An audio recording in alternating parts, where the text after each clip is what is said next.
até ele, trazendo um paralítico que era carregado por 4.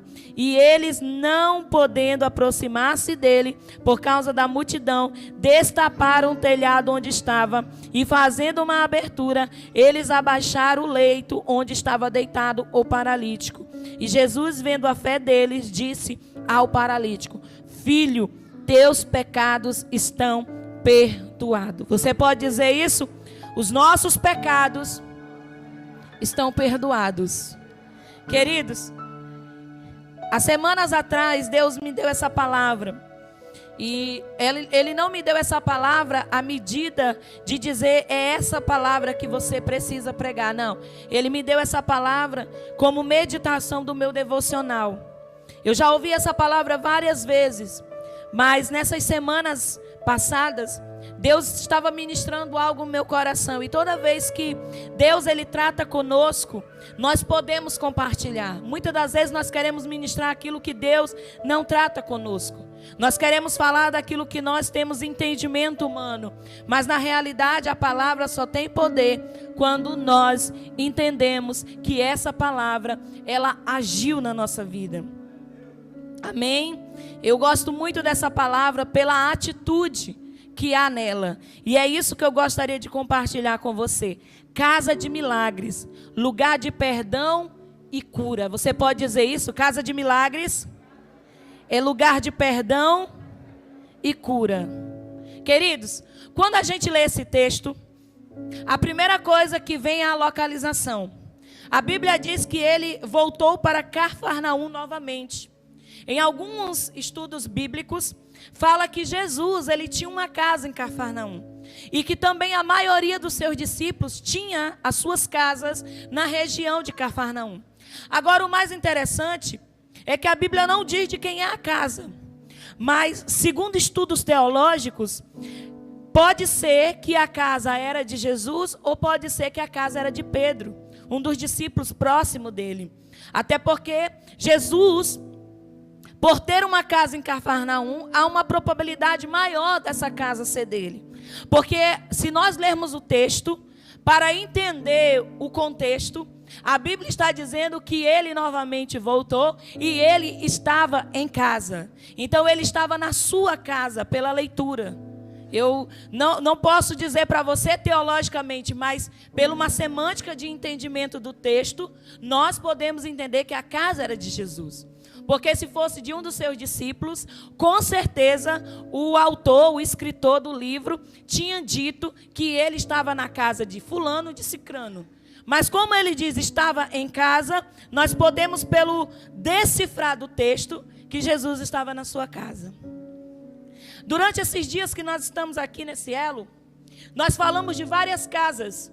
Cada discípulo que ministrou aqui falou da casa de alguém que Jesus foi.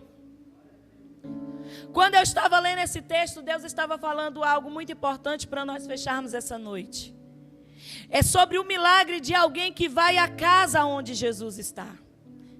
Não é Jesus ir na casa que a pessoa precisa, mas é a pessoa ir até a casa onde ele está. E quando eu estava meditando nessa parte, o Senhor estava dizendo: quantos de nós precisamos começar a aprender qual é a casa que nós precisamos ir? Será que você pode dizer para seu irmão, hoje, Jesus está nos ensinando que existe também uma casa que você precisa ir, que nós precisamos ir. Sabe qual é a casa, querido? Aqui, ó, a casa de Deus. Tem muita gente que está vivendo situações adversas da sua vida, mas ainda não entendeu que é vindo à casa de Deus que a sua vida pode ser mudada, pode ser transformada. Sabe, querido, quando eu entreguei a minha vida a Jesus, eu nunca tive campanha de oração na minha casa, eu nunca tive pastor visitando a minha casa, mas uma das coisas que eu aprendi na minha vida cristã é que aqui é o lugar onde eu busco, aqui é o lugar que eu me fortaleço, aqui é o lugar que eu cresço, aqui é o lugar que eu me firmo, aqui é o lugar que eu preciso estar. Jesus estava em casa. E quando souberam que Jesus estava em casa, querido, Várias pessoas foram até a casa onde Jesus estava. Agora, sabe o que é mais interessante? É que havia muitas pessoas e cada um ali tinha uma intenção diferente, como cada um de nós aqui. Tem gente aqui que precisa da libertação do marido, tem gente que está precisando da porta de um emprego, tem gente que está precisando de uma cura. Cada um de nós aqui temos uma intenção diferenciada. Nem todos aqui estão precisando da mesma coisa. Tem gente aqui que está precisando de 10 mil, tem gente precisando de 50. Cada um aqui tem uma necessidade diferente. Eu preciso só de 100 mil para comprar a casa do lado da igreja. Só para dar entrada. E pagar o resto parcelado. Pela fé. Glória a Deus. Sabe, queridos, cada um de nós temos uma intenção diferente quando viemos. Mas o que, na real, nós precisamos entender é que, independente das nossas intenções ou das nossas necessidades diferentes, Jesus é o mesmo. E a casa ainda continua sendo essa mesma casa. O lugar continua sendo este lugar. Na casa havia vários tipos de pessoas. Tinha Jesus, o Todo-Poderoso. Tinha os discípulos que seguiam Jesus. Tem algum discípulo aqui? Eu quero ratificar aqui. Existem pessoas aqui que têm necessidade, mas existem pessoas aqui que vêm aqui não por causa das necessidades, vêm simplesmente porque é discípulo de Jesus e está seguindo a Ele. Porque também não tem gente só com necessidade, não. Tem gente aqui que está simplesmente porque se apaixonou por Jesus e começou a seguir Ele. Existem os escribas, quase não sai. É emoção, irmão, ainda estou emocionado, negócio que, né? Existem os fariseus, os escribas, eu não sei se você sabe, eles eram mestres, eram aquelas pessoas que conheciam bem. E os fariseus eram aqueles mestres da lei.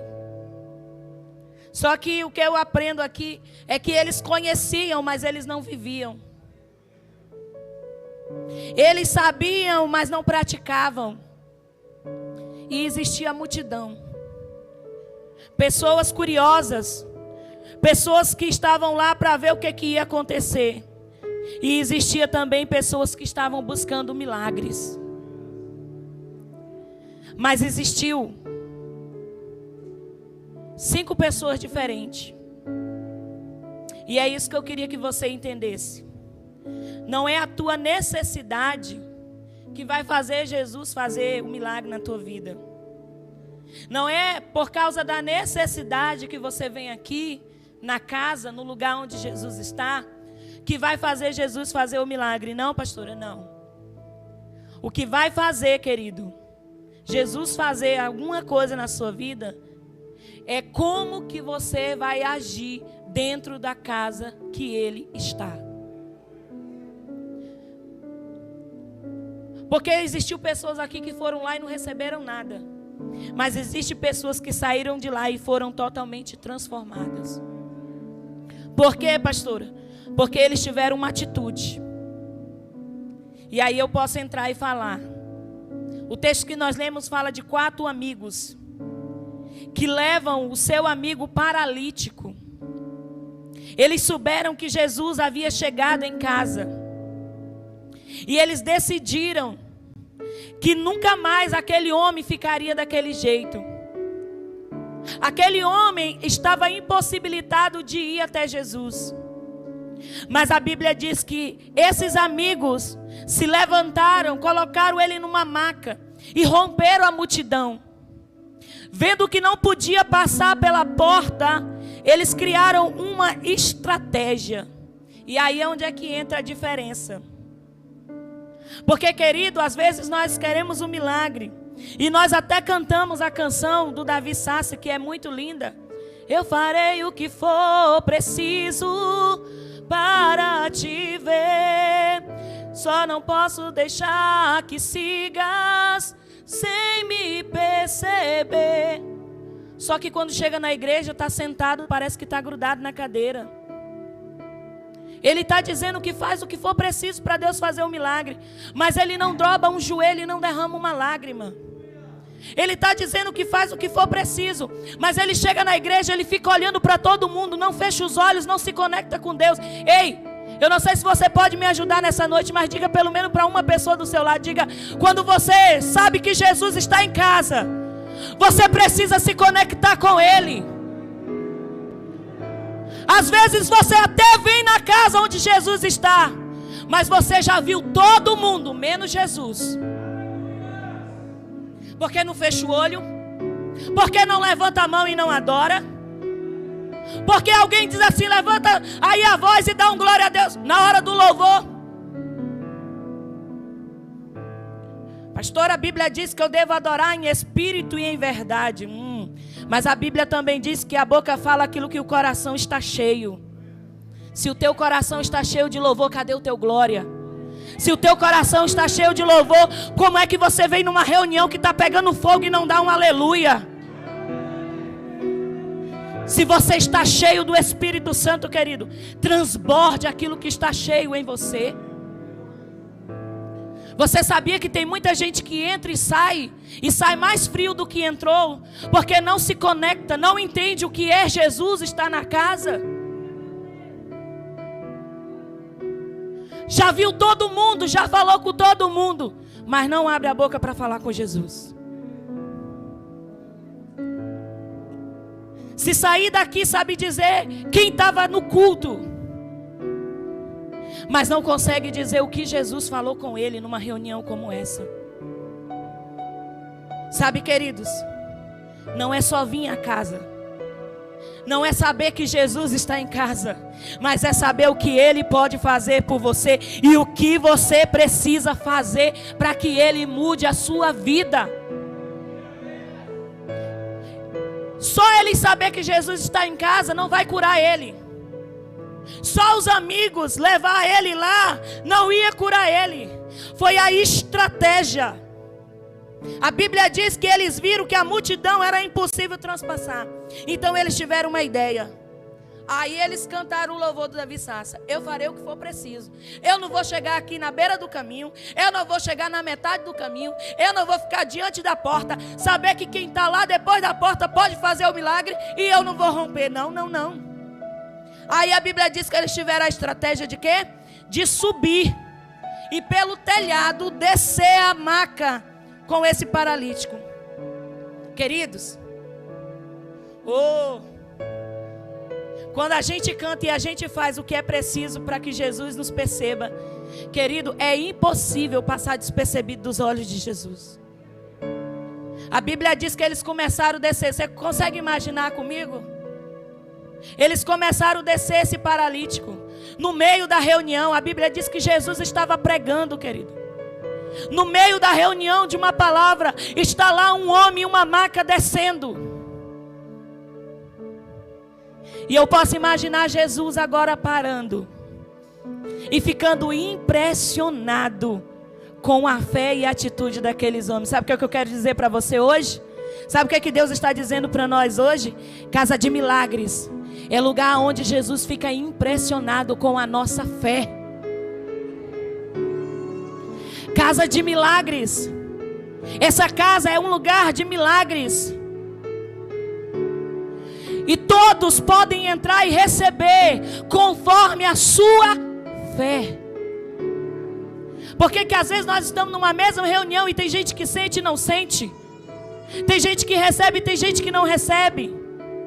Simplesmente por causa da fé. Simplesmente por causa da entrega. Ei, querido, se você veio na casa, que você entende que aqui é o lugar de milagre, que Jesus está aqui, não perca tempo, entregue-se a Ele. Jesus parou a reunião, ficou impressionado. E a Bíblia diz que Ele libera uma palavra. A ti te digo, levanta, toma o teu leito e vai para a tua casa. E levantou-se, tomando logo o leito, saiu da presença de todos. De sorte que todos se admiraram e glorificaram a Deus, dizendo: nunca tal vimos. Queridos, sabe o que Jesus está dizendo aqui? que quando a casa de milagres é ativada na nossa vida, quando nós entendemos isso, querido, as pessoas elas vão ficar impressionadas. Vai ser algo que os olhos delas nunca viram. E você está preocupado só com uma coisinha na sua vida. E Deus está dizendo: eu vou fazer o extraordinário. Algo para impressionar e impactar essa geração. Agora, mais o interessante, querido. Isso aqui é o final do milagre. Mas o começo do milagre dele começa com perdão. E por quê, pastora? Porque o perdão, querido, ele traz cura. A Bíblia diz que vendo a fé deles, Jesus disse ao paralítico: filho, os teus pecados te são perdoados. Amados, uma das primeiras coisas que é ativada na nossa vida, quando nós viemos a essa casa, se chama perdão. Porque só o perdão tem poder de nos curar. Quando Jesus fala para esse homem que os pecados dele são perdoados, querido, Jesus ele estava fazendo algo que ele estava entendendo, e Jesus estava identificando a causa pelo qual esse homem era paralítico. Dentro do contexto, o que eu quero dizer para você é que você talvez veio aqui para tratar a causa. Mas Jesus, ele não te trouxe aqui para te tratar a causa. Jesus te trouxe aqui para tratar, querido, a raiz. O que é que está fazendo realmente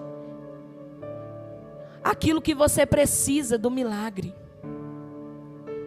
Às vezes, querido, nós queremos tratar os sintomas. Mas dentro do discipulado nós falamos muito, Deus ele trata a raiz. O sintoma é consequência. Sabe, queridos, quando Jesus diz assim, perdoado estão os teus pecados, Jesus estava dizendo, olha, você está assim por causa do pecado. E o milagre só pode acontecer quando há perdão. A palavra pecado significa transgredir, praticar o mal, pecar contra Deus, iniquidade. Eu não sei se você sabe o que é iniquidade, mas no original iniquidade é quando eu sei o que eu tenho que fazer e eu não faço. Você sabia que quando a gente não congrega, sabe que é preciso congregar e não congrega, nós praticamos iniquidade? Você sabia que quando você sabe que você precisa orar e você não ora, você está praticando iniquidade? Quando você precisa ler a palavra e você não lê, você está em iniquidade. Você sabia que quando você sabe fazer o bem e você decide fazer o mal, você também está em iniquidade? E isso é pecado. Incredulidade. Uma pessoa incrédula, querido, ela também está em pecado. Infidelidade. Apegamento do ser humano. Isso aí é um pouquinho do que eu falei na terça, né? Da idolatria. As coisas ou os prazeres para si mesmo. Hoje eu estava no meu TSD e Deus ministrou algo muito forte no meu coração. Ele disse assim: quando as coisas não têm o seu coração, é a hora que eu manifesto.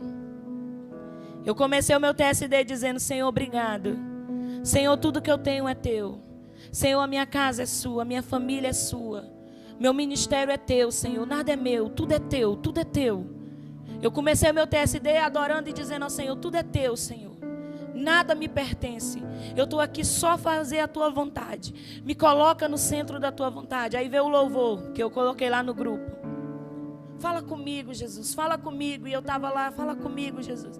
E Jesus disse assim: quando as coisas já não têm mais o seu coração, é a hora que eu estou perto a manifestar. Sabe, queridos, eu senti uma graça de Deus. A graça de Deus dizendo assim: está chegando a hora. Está chegando a hora, porque eu tenho visto o seu coração. Está chegando a hora. Sabe, queridos, a Bíblia diz que os olhos do Senhor estão sobre essa terra. E Ele olha para o nosso coração. E Ele vê o que tem lá. E se for bom, Ele abençoa. O que tem dentro do nosso coração? Aquele homem foi até Jesus, ele estava cheio de coisas, cheio de pecado. Pecado, querido, é também sem fazer o acaso do bem-estar dos outros. Porque é um dos mandamentos de Deus, amar o teu próximo como a ti mesmo. Quando você não faz o bem aos outros, você está em pecado.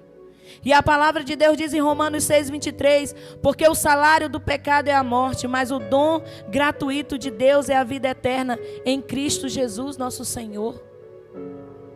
Quando Jesus perdoa esse homem, Jesus está ativando essa palavra. Olha, até aqui você recebeu o salário do seu pecado. Salário fala de consequência. Até aqui existiu a consequência. Mas a partir de hoje, com o perdão, você está sendo liberado para ter uma nova vida. E saiba, a nova vida que Jesus está falando é uma vida transformada. É uma vida em abundância. Porque o milagre nunca vai acontecer para que você fique no mesmo lugar. O milagre nunca vai agir na sua vida para que você continue sendo a mesma pessoa. Pelo contrário, o milagre vai mudar as tuas estruturas. Antes do milagre na vida do paralítico, Jesus liberou perdão. Isto que ele fez com que as pessoas, a multidão que não entendia, se escandalizasse. E a pergunta era: por que ele não só curou? Por que perdoar? Porque, queridos, quem não aprende a ter uma vida com Deus, quem não aprende a vir à casa de Deus, quem não aprende a ser um cristão de verdade, pode até receber a bênção, mas vai passar a vida toda como um pendente, precisando de bênção. Quando na realidade nós precisamos viver é pelo propósito. Se Jesus só curasse aquele homem e não falasse, não tratasse dos seus pecados, quem garante que amanhã a vida dele não voltaria a ser a mesma? Sabe o que Jesus está dizendo para nós? Eu não quero te fazer algo para a tua vida amanhã voltar a mesma, ou até pior, eu quero que a tua vida mude. Eu não quero mais ver você andando pela mão dos outros, eu quero ver você andando firme no propósito. Porque quando Jesus perdoa os pecados daquele homem, a Bíblia diz que ele começa a andar. Sabe o que Deus está dizendo para nós? Que existem coisas de vida em nós, espiritual, de pecado, situações, circunstâncias que ainda estão nos paralisando e até nos amarrando. Mas se nós decidimos hoje abrir o nosso coração e deixar Jesus tratar conosco, querido, você não vai sair mais daqui escorado em alguém. Você não vai mais viver com uma muleta escorada em você. Você vai começar a saltar, andar e correr para aquilo que Deus tem para a sua vida. Quando Jesus perdoa aquele homem, o que nós precisamos entender é que Jesus estava tratando com ele. E que Jesus não trata o que queremos, Jesus trata o que é preciso. Você pode dizer isso para o seu irmão? Jesus não trata o que você quer, Jesus trata o que você precisa. Queridos, Jesus trata o que realmente nós precisamos. Provavelmente esse homem, ele sabia que a sua paralisia era uma consequência das suas escolhas.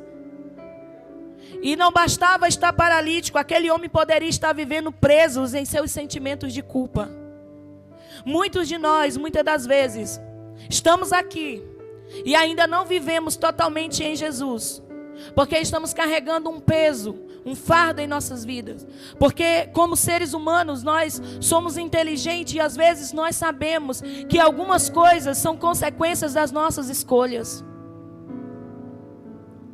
Mas Jesus também nos trouxe aqui hoje para dizer: é hora de você receber perdão e parar de estar preso no seu passado e olhar com expectativa no futuro. Saiba, querido, casa de milagres é lugar onde Jesus libera sobre nós as nossas prisões emocionais que nos paralisam. Quantas pessoas não estão como esse paralítico, mas estão presos às suas cadeias emocionais, à sua incredulidade, à sua falta de confiança em Deus. Quantas pessoas não estão paralíticas como esse homem que precisou descer de um telhado até a casa, dentro da casa onde Jesus estava, mas está preso no medo. Porque um dia falhou. Agora acha que não pode mais recomeçar. Ei, é hora de recomeçar. Porque lá no passado, lá na sua infância, foi muito difícil, foi tortuoso. Ei, mas agora você já não é mais essa criança da sua infância. Você é agora um homem de Deus, uma mulher de Deus que foi chamada para viver um propósito bem maior do que as suas dores. Assim como este homem, existe muitas pessoas presas em suas dores, percas e mágoas. Mas sabe o que eu aprendo aqui? Jesus tratou aquilo que realmente era necessário. Ele não tratou a enfermidade, a paralisia, mas ele tratou a causa pelo qual ele estava paralítico. Tiago, no capítulo 5, no versículo 17, diz assim: confessai os vossos pecados uns aos outros, para que sejais curados. Sabe, queridos, quando nós identificamos e entendemos qual é a área da nossa vida que precisa de perdão, nós somos curados. Porque o perdão de Deus vai trazer cura sobre nós. A segunda coisa que nós precisamos aprender aqui é a vencer a incredulidade e os olhares. Aqueles homens tiveram muita ousadia. E eu quero dizer uma coisa para você. Eu não sei o que você precisa. Talvez como esse paralítico você precise de perdão. Mas não se prenda à incredulidade e aos olhares de outros. Acredite. Deus quer mudar a sua história. Deus quer mudar a sua vida. Sabe, querido, a maneira como esses homens chegaram até Jesus é extraordinária. Eles fizeram o que era preciso. Mesmo que ninguém naquele momento desse passagem, eles tiveram a ideia, a estratégia de subir no telhado, abrir um buraco e descer aquele amigo paralítico até o centro da sala onde Jesus estava. Quanta fé esses homens tiveram! Eu não sei você, talvez você tenha alguém na sua família que precisa de um milagre, mas que como esse paralítico não consegue vir à igreja. E Jesus está dizendo hoje para nós: nós temos fé igual esses homens de trazer eles? Ou nós estamos dizendo que não tem mais jeito? Querido, eu queria que você entendesse, não era só a multidão que era um empecilho. Aquelas casas, a casa onde Jesus estava, ela tinha um lugar onde se dava para fazer a abertura. Porque os judeus, eles trabalhavam o seu trigo nas suas casas. Agora o interessante é que eles precisaram subir numa escada, porque a casa não é só uma casinha, era uma casa alta. Eles tiveram que subir numa escada. E eles tiveram, querido, que romper a multidão. Uma multidão passiva. Quantas pessoas estavam ao redor da casa vendo o sacrifício daqueles homens e não se levantaram para ajudar? Uma lição que nós aprendemos aqui. Quanto tempo mais você vai ver alguém paralítico e você vai ficar passivo, sem se levantar para levar essa pessoa até Jesus? Quanto tempo mais lá dentro da sua casa você vai ficar só reclamando? Quando é que você vai se levantar para trazer essa pessoa para Jesus? Pastora, mas é ele que precisa querer. Mas e você? Será que se você receber e se ele querer e mudar, não é você que vai ser mais abençoado? Aonde está o nosso esforço? Aqueles homens, querido, eles poderiam nem ter se esforçado, era só um amigo. Agora me diga, se alguém teve capacidade de fazer por um amigo, irmão, por que nós não fazemos por alguém da família? Irmãos, por que a gente não muda e não age em fé por alguém da nossa família? Por que, queridos? Se nós viemos essa casa todas as vezes e acreditamos que aqui é a casa de milagres, mas nós não estamos nos movendo nas estratégias de Deus. Eles tiveram um grau de dificuldade. Certamente eles usaram uma escada que sempre tem nessas casas. Costumeiramente não foi fácil chegar até o telhado. Porque não era só chegar, era carregar. Às vezes, querido, Nós não queremos pagar um preço. Mas às vezes o nosso milagre está no preço que nós pagamos. Às vezes, nós preferimos ficar que nem a multidão com olhares curiosos. Vamos ver o que Jesus vai fazer. Mas nós não queremos ser a pessoa que vai até Jesus para Ele fazer. Às vezes, nós estamos como os incrédulos, olhando para as dificuldades e perdendo a visão no nosso propósito, na nossa missão. Mas nessa noite, Jesus está dizendo para nós: casa de milagre, lugar de perdão e cura, é quando nós aprendemos a vencer a incredulidade e os olhares e começamos a acreditar que esse Jesus ainda é o mesmo ontem, hoje e será eternamente. E que Ele pode ainda assim fazer um milagre. Aqui nós vemos 4 homens que tiveram que romper a vergonha, a multidão, mas que no final eles chegaram no seu propósito. Eles alcançaram. Queridos, quando nós estamos determinados a chegar até onde Jesus está, nós podemos entender que Ele vai fazer, porque Jesus sempre honra a nossa fé. Sabe, queridos, ter fé é ter uma ação. Eles tiveram uma ação no meio de uma multidão passiva e sem compaixão. Sabe o que eu quero dizer para você também? Que você não precisa de uma multidão, porque você já está na casa. Tem pessoas aqui que já estão dentro da casa, que pode estar paralítico por uma opção, mas não porque precisa de alguém para trazer dentro da casa. Ainda está paralítico porque ainda não abriu o coração, mas que dentro da casa você já está. E o que falta, pastora? Você se abrir e tomar uma atitude de fé. Porque tem gente que está dentro da igreja e está querendo que as pessoas ajam com ela com compaixão, sendo que a tua necessidade ainda não foi transformada porque você ainda não se abriu para Jesus. Me perdoe dizer isso para você, mas é necessário. Porque às vezes nós estamos querendo ser as vítimas. Mas, queridos, tem muitas coisas na nossa vida que nós não somos vítimas. Nós é que escolhemos às vezes vir e ficar ocupando um banco dentro da igreja, em vez de ser alguém que realmente entrega a vida para Jesus. Sabe o que eu aprendo aqui? O segredo de um milagre. E qual é, pastora? Romper os nossos obstáculos.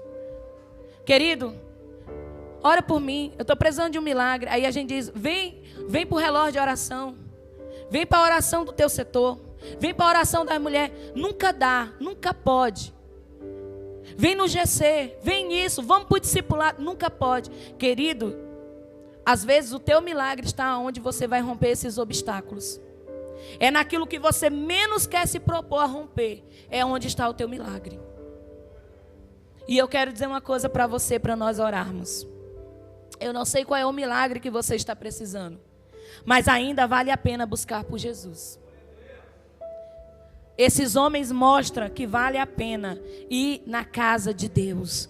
Esses homens mostram que vale a pena pagar o preço. E se for preciso subir pelo telhado, suba. 2 Coríntios capítulo 4, no versículo 6 diz: creio que o Deus desse século tem cegado a visão da igreja em não proclamar as boas novas da salvação. Sabe por que eu estou dizendo isso para você? Porque muitos às vezes estão cegos pelos deuses desse século, achando que a vida é pela graça do sacrifício de Jesus na cruz. Mas você precisa viver uma vida de entrega e de renúncia para viver essa graça sobre a sua vida. É pela graça, pastora, mas você precisa deixar Jesus transformar o seu coração. É pela graça, pastora, mas você precisa deixar o Espírito Santo tratar os pecados. É pela graça, pastora, mas precisa mudar as vestes, precisa mudar a mente, precisa mudar para Deus. É pela graça, pastora. É, querido, mas nós precisamos praticar essa palavra e viver em espírito e em verdade. Os deuses desse século têm cegado os olhos das pessoas, achando que só é vir à igreja. Não, Jesus disse, Mateus 11, 28, Vinde a mim, todos vós que estáis cansados e sobrecarregados, e eu vos aliviarei. Mas ele também diz: aprendei de mim, que sou manso e humilde. Sabe o que Jesus está dizendo? Mude, seja transformado à medida que você se torne a imagem e a semelhança de Deus. Você pode ficar de pé no seu lugar? Para quê, pastora? Para viver as boas novas da salvação, querido. Ei, nós não podemos estar numa casa como essa e não viver as boas novas da salvação. E qual é as boas novas? Isaías diz: avise, proclame.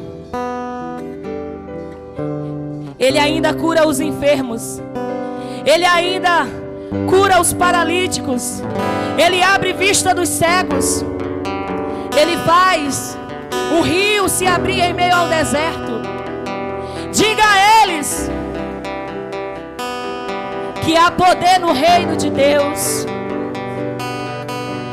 As boas novas da salvação não é comida e nem bebida, mas é o reino de Deus, é poder, é autoridade para a tua vida.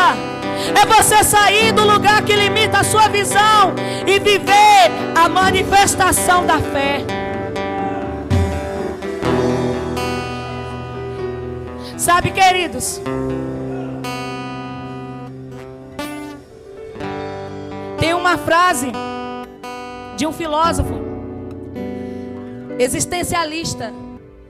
Isso aqui foi falado muito na faculdade para nós. E ele não era um cristão como nós, mas ele já falava sobre a fé.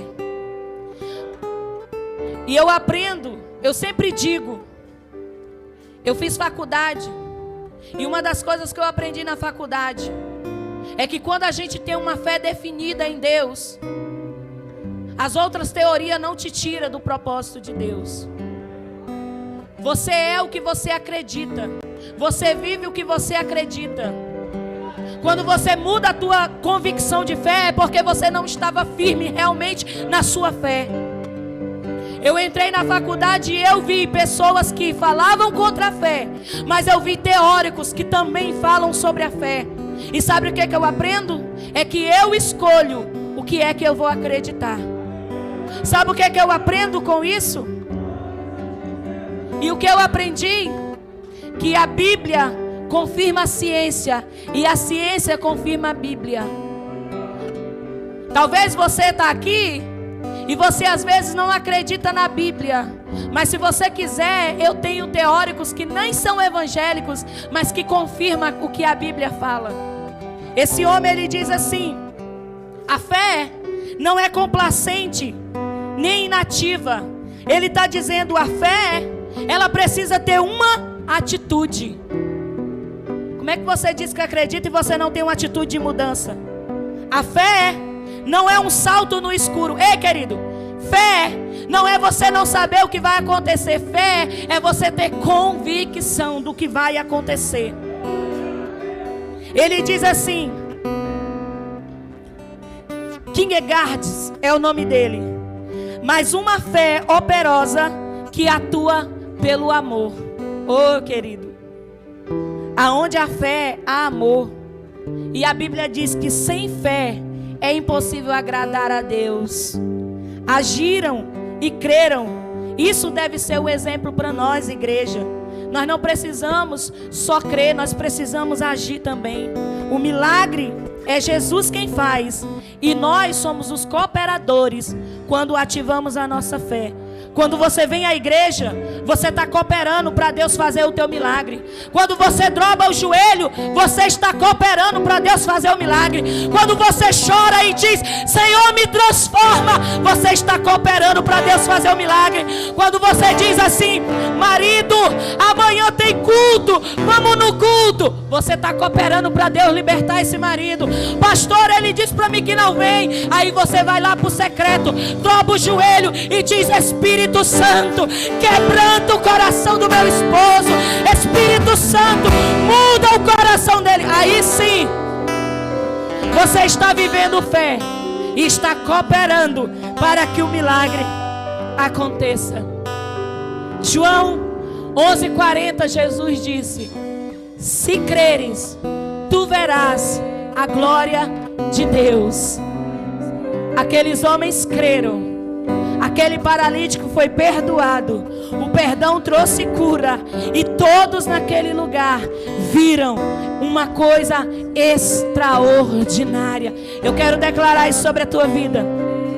Que algo extraordinário do Senhor, segundo a sua fé, venha se manifestar. Que algo extraordinário Deus possa fazer. Se você orou, se você jejuou, se você se esforçou, se você buscou, se você veio a esta casa nesses dias de 7 elos, buscando, clamando, eu declaro segundo a tua fé, seja feita um milagre sobre a tua vida em nome de Jesus. Você pode estender as suas mãos. Ora, baixore, calabaçore, canará. Sim, eu creio em ti. Eu creio, Jesus. Sim, eu creio em ti. Deus do